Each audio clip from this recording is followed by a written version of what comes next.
สบายดีทุกคนมื้อนี้เฮากับไปเลาะงานวัดเพิ่นเพชรเนาะทุกคนเนาะไปกับแม่น้องสาวน้องเบลเพิ่นก็ย่างก่อนปึ๊บพากันไปเลาะเนาะพี่น้องเนาะหลังจากมาแต่บ้านเมื่อบ้านเฮาก็บ่ได้ลงคลิปกับ2ทิศ3ทิศพุ่นเนาะพี่น้องเนาะมื้อนี้แม่สาวน้องเบลเพิ่นก็นำหน้าก่อนโอ้เพิ่นก็เห็นหมวกจะได้ให้ลูกเด้เพิ่นว่างามเพิ่นว่าเราไปเจอของกินหลายได้อพี่น้องเอ้ยมีแต่ของกินหลายงานวัดเพิ่นเพชรคนก็หลายเลยอันนี้ย่างดอกบ่ทันได้เด้ออันนี้ไปแต่หัวค่ำเนาะ ย้อนคนหลายเด้อไปแต่หัวค่ำไปหาเลาะเบิ่งเพิ่นน่ะเผื่อมีแนวถูกใจเพิ่นว่า เพิ่นหาหลายเสียเงินเด้ โอ้เพิ่นน่ะของมีแต่งามๆเพิ่นว่าพากันหาเลาะเบิ่งได้เพิ่นว่าภาพก็หลายๆเด้เนาะพี่น้องเนาะก็อดเบิ่งเอาก่อน อันนี้เฮาก็ไปเบิ่งเพิ่นจังได๋สั่งเพิ่นจังได๋ย่างหัดผมของเพิ่นดอกไปทางใดล่ะเพิ่นน่ะโอ้หมูยิงปืนบัดนี้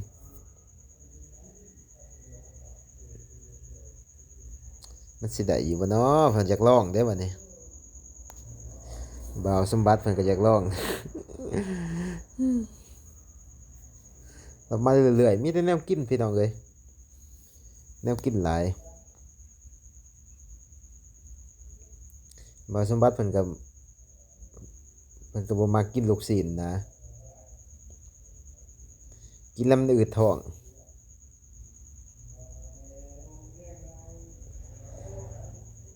หยังมาเจอน้องหมาโอ้น่าฮักแฮงเด้พี่น้องเอ้ยนี่ก็บ้านพี่สิงห์เด้อนี่ นี่เบิ่งน้องหมากับกระต่ายเป็นตาหักเลยพี่น้องเอ้ยโอ้เขาใส่เสื้อให้พร้อมได้โอ้พากันมายืนเบิ่งโอ้ว่ากันอยากให้ลูกมานั่งเล่นเด้มันคือสิม่วนคักเนาะเด็กน้อยนั่งเล่นนี่เนาะเพิ่นถามว่าเข้าบ้านพี่สิงห์บ่โอ้บ่หันเข้าดอกเดี๋ยวมาได้สิร้อน ร้อนได้สิตื่นมาพอนกโอ้นกเป็นแต่แสบแท้เด้เนี่ยกินหลายแห้งได้พี่น้องเลยโอ้นกกระทาตัวหนึ่งก็25 บาทเนาะพี่น้องเนาะก็ถือว่าพอกินอยู่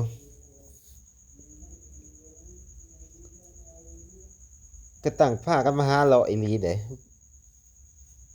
ก็บ่ซื้อหยังกินอีหลีเด้เพิ่นทั่วให้ซื้อหยังก็บ่ซื้อเลาะเบิ่งก่อนเพิ่นว่าเลาะมันทั่วก่อนยังมาซื้อน้ำหลังเพิ่นว่า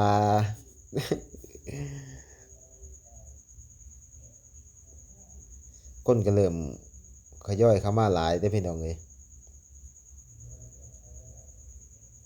อันนี้ก็คือวัดเพื่อนเพชรเนาะพี่น้องเนาะอยู่นครปฐมบนบ่าวสมบัติอยู่กับอยู่สายสี่จังหวัดนครปฐม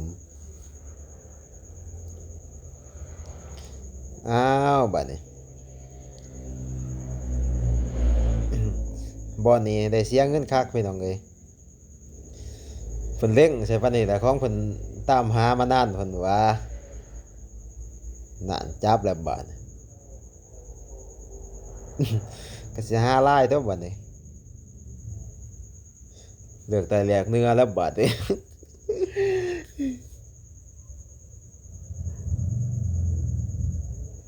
คืองามเพิ่นว่า ถ้าเมียว่างามพวกว่าเอาจัดโลดได้เอาโลดแล้วเพิ่นว่า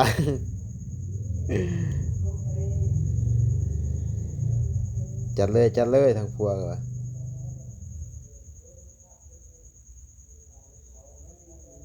อืมแล้วมาเบิ่งได้เพิ่นว่ามีแต่งามๆเนาะเพิ่นว่าอันเท่าใดอันละ10 บาทหรือ20 บาทประมาณนั้นแหละ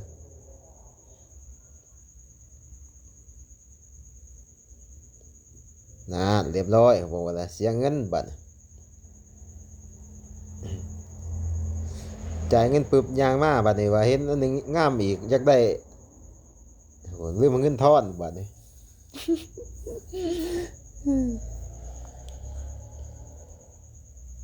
โอ้มาเบิ่งแนวกินเด้อพี่น้องเอ้ยแนวกินหลายแฮงอีหลี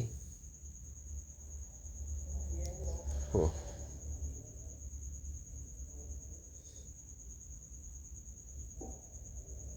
แนวกินหลายเด้อแนวกินพี่น้องเอ้ย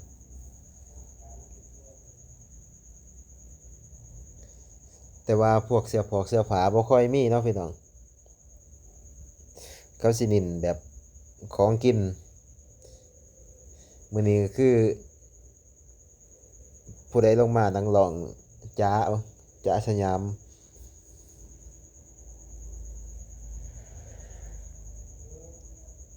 ก็พากันมาหาเลาะเบิ่งเรื่อยๆพี่น้องเอ้ยคนก็เริ่มหลายมุมสิมาป้าโป่งโอ้ตุ๊กตามีแต่ตัวใหญ่ๆพี่น้องเอ้ย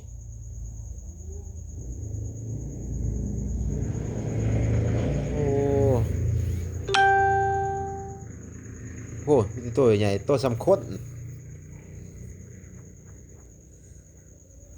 หมอเมียก็ถามผัวเลยสิป้าอยู่บ่เพิ่นน่ะเอาอยู่บ่จักโตเพิ่นว่าป้าเพิ่นผัวมี4 มื้อเว้ย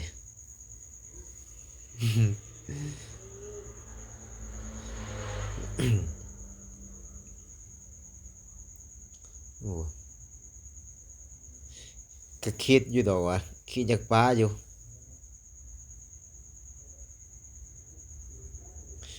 ตุ๊กตามีแต่ตัวใหญ่ๆพี่น้องเอ้ยคิดอยากป้าลิ้นอยู่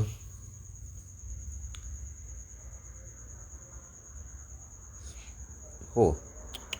ตัวมีแต่สำคัญ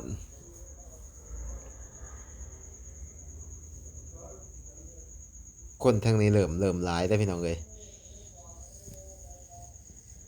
วัดเพื่อนเพชรมันเป็นพื้นที่ใหญ่เนาะพี่น้องเนาะคนหลายก็พอแต่ย่างเบิ่งอยู่พื้นที่มันใหญ่แล้วพื้นที่น้อยนี่ก็ย่างก็บ่เป็นนี่หนาเขาบ่เข้าใจหมู่หลินตัวนี้นะพี่น้องเอ้ยบ่สมบัติบ่เข้าใจมันยืนเบิ่งเข้าหลินจังได๋ว่ากับเมีย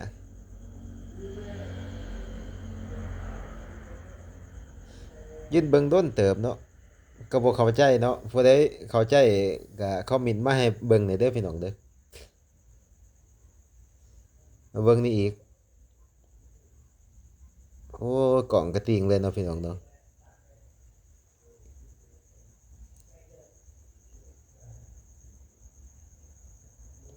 สมว่ามือใหม่เลยโอ้ยเพิ่นเฮ็ดแห้งโพดอึ๊บโอ้ยอยากได้เบียร์เพิ่นว่าเอาอีกบ่ได้พี่น้องเอ้ย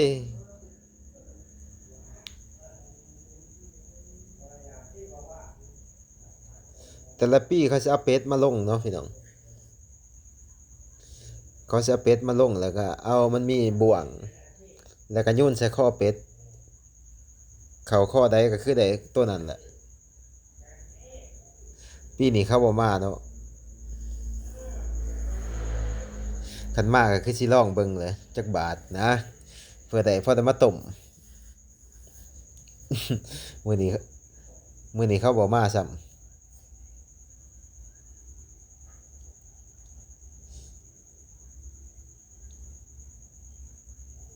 แต่ว่าอาหารปลาโป่งบ่ค่อยหลายพี่น้องเอ้ย บ่คือทุกปีทุกปีนี่หลายเอาอยู่บ่จักบาทเพิ่นว่าเสียงบ่จักบาท